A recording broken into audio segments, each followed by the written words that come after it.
In 2003, four choir girls vanished after a church competition in Alabama. Their van was never found. No bodies, no suspects, just silence. For 18 years, families grieved without answers.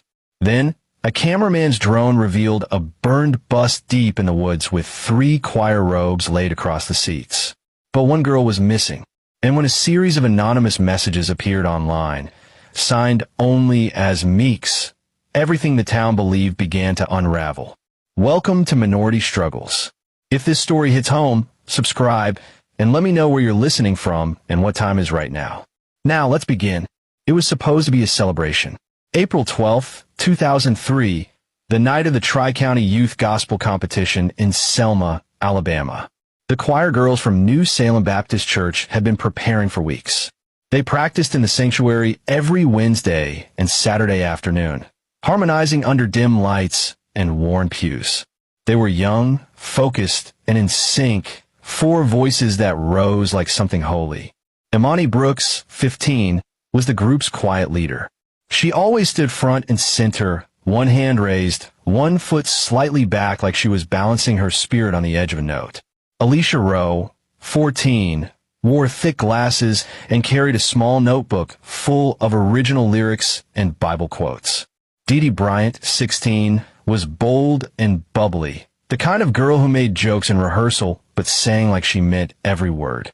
And Tamika Harris, 15, kept to the back, her voice feather soft but always on pitch. She had a notebook too, but hers was filled with poems she never let anyone read. That Saturday evening, the girls won second place. They didn't mind.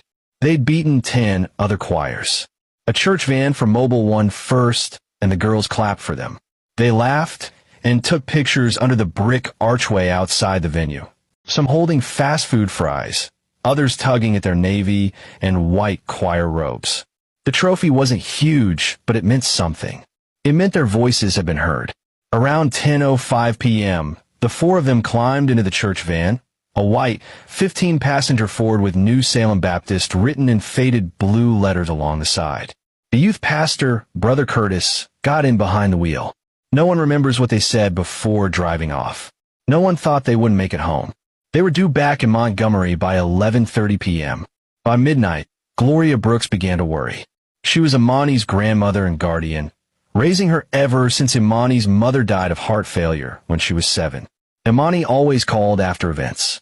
She would let Gloria know when they were leaving, then again once they got close. That night, there was no call. Gloria tried not to panic. Maybe her phone died. Maybe they stopped for food. Maybe they were just singing too loud to hear it ring. By 12:30, she was calling other parents. Alicia's mom hadn't heard anything.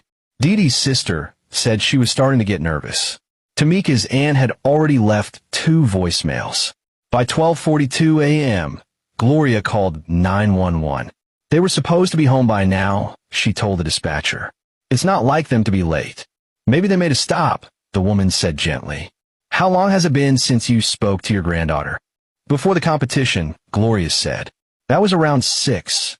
By 2 a.m., it wasn't just nerves anymore. All 4 families were calling around. The church didn't pick up. One parent drove to the building and found the lights off. By sunrise, Montgomery PD issued a preliminary report and contacted the Selma venue. Workers said the van left right after the event, around 10 p.m., maybe a few minutes later.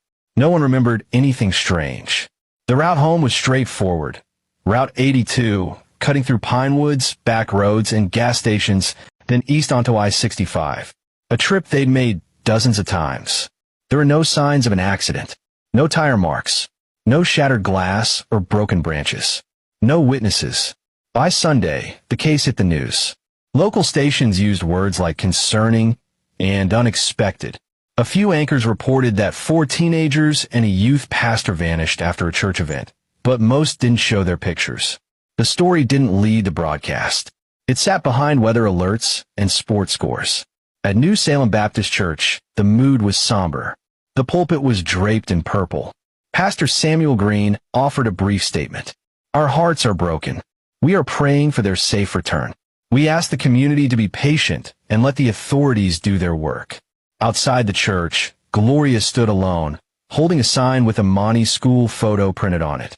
Her granddaughter wore a navy blue headband and a crooked smile. The caption read, "Have you seen her?"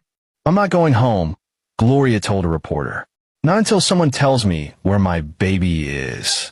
Over the next 48 hours, volunteer search crews walked the wooded trails off Route 82. State troopers flew over fields and helicopters. Divers checked local ponds. A few false sightings were reported: a girl at a gas station, a van matching the description parked at a truck stop, but they led nowhere. By Wednesday, the leads dried up. By the weekend, the media had moved on. The church choir resumed rehearsals. New robes were ordered. A different set of girls stood in the front row on Sunday morning.